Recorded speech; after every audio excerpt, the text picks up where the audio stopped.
So this is the most disgusting, most disturbing thing that I've heard all year.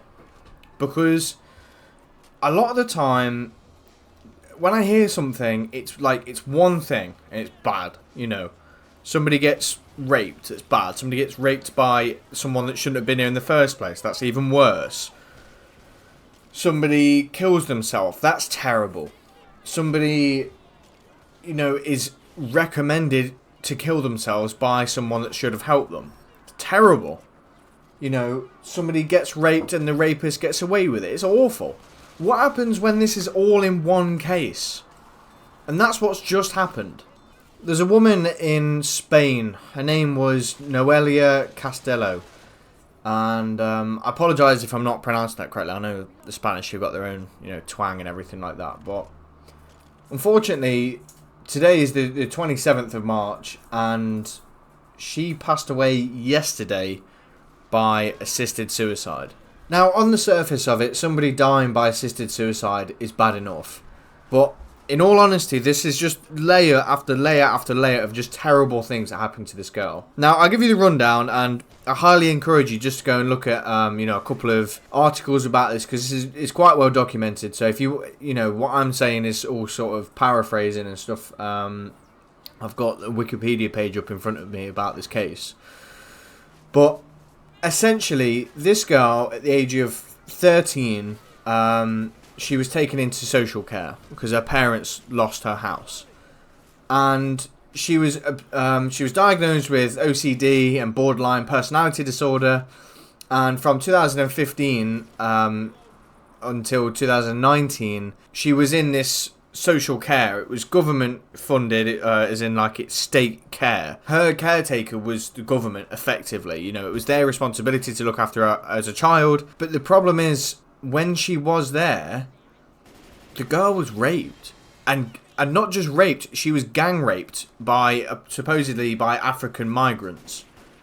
Now, why African migrants were in state-funded social care in the first place is its own kettle of fish. That's its own thing. They shouldn't have been there, but they were. And they gang raped this poor girl, and she was not looked after.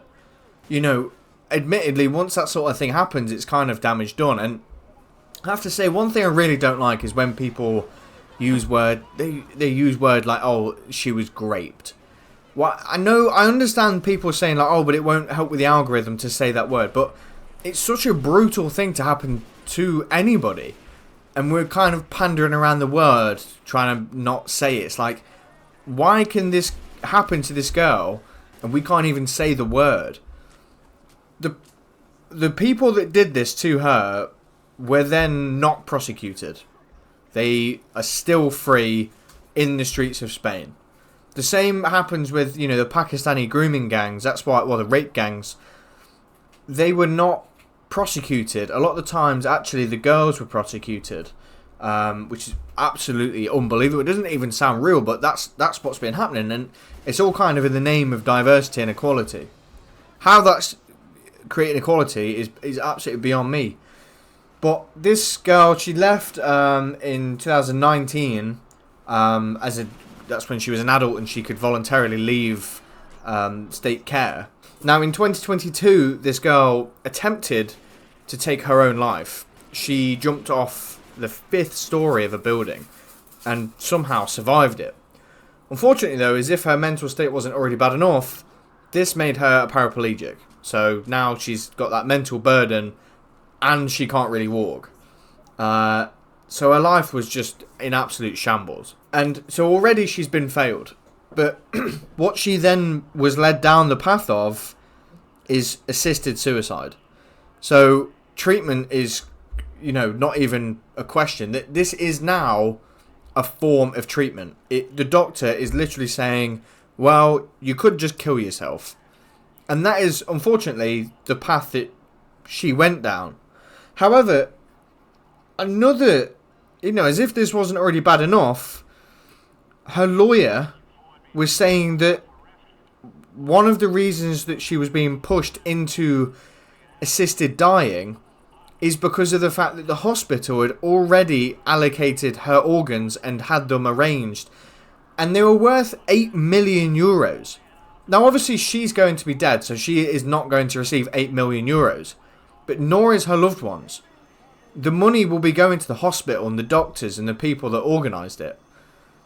And it just seems so absurd that even like her lawyer is coming out and saying that there's a conflict of interest in the hospital. The same organisation has, they benefit from her dying, from her killing herself, because they can harvest her organs. We have like a photo showing how much it's all worth. It's absolutely absurd. It's unbelievable. And so there were final ditch efforts, court cases, legal battles to try and get this shut down, so that she couldn't be euthanized, but ultimately the judge threw it out and said that this is her human right. Now, 3 years ago, there's a Canadian firm that made an advert for assisted dying, and it just seems so odd. It makes me uncomfortable, the fact that that's on the TV. In the same way that there's been this massive thing for reaching out to people and saying, look, are you okay? They're now sat in front of a TV that's saying, oh, killing yourself is dignified, kill yourself. And that might push people over the edge. And you might be thinking, well, hang on, doesn't this only apply for, the terminally ill? But actually, mental health is now one of the things that you can use to push for assisted dying.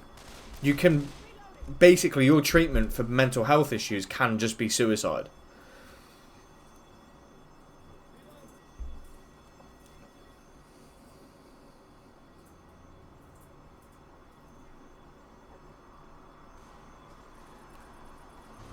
Another place that adverts have been showing up for this sort of thing is London. That's because recently in the UK we've had a big legal case about should we pass an assisted dying bill to legalise it. And so in places like the London Underground and stuff like that, there's literally adverts saying that we should support assisted dying.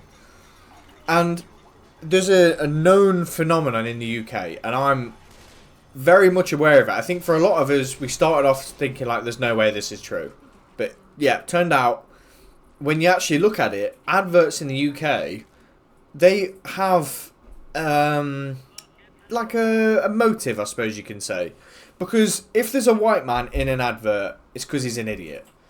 And then they have, like a black man or something like that, and he's the useful guy, or maybe it's a woman, that's wearing the trousers in the relationship. She's the man of the house, and the white man's always the idiot. They never use a white man for anything. And that, what was it? The start of this year, they had an advert showing, what to do about if someone's being harassed in public. And because for once they finally used a black guy to show, someone being harassed, they had it pulled. It was pulled down for pushing racial stereotypes. It's fine when they do it with a white guy, but when they do it with a black guy, it's pushing stereotypes. But what I was going to say is, every time that I now see an advert for suicide, that is a white person. And I can't help but notice it's a white person. And then when you look at the fact that the Canadian... And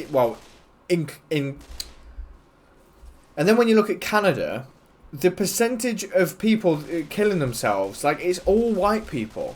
It's just white people committing suicide, and the government is just egging it on. And it's not even like a few people here and there. It's been 15,000 people a year or so killing themselves. It's unbelievable. And it's all done legally. There's been a lot of cases come out where before the patient has even suggested it, the doctor will recommend euthanasia. I cannot comprehend how much hope I would lose if I was ill, if I had an injury, if I was mentally unstable, and the doctor was like, have you thought about killing yourself? It boggles my mind. I cannot wrap my head around it. It's a real cultural problem that we're going through right now, of sort of accepting suicide. I mean, suicide is now, by all measurements, the highest it's ever been. And cases like this are just showing how tragic it is.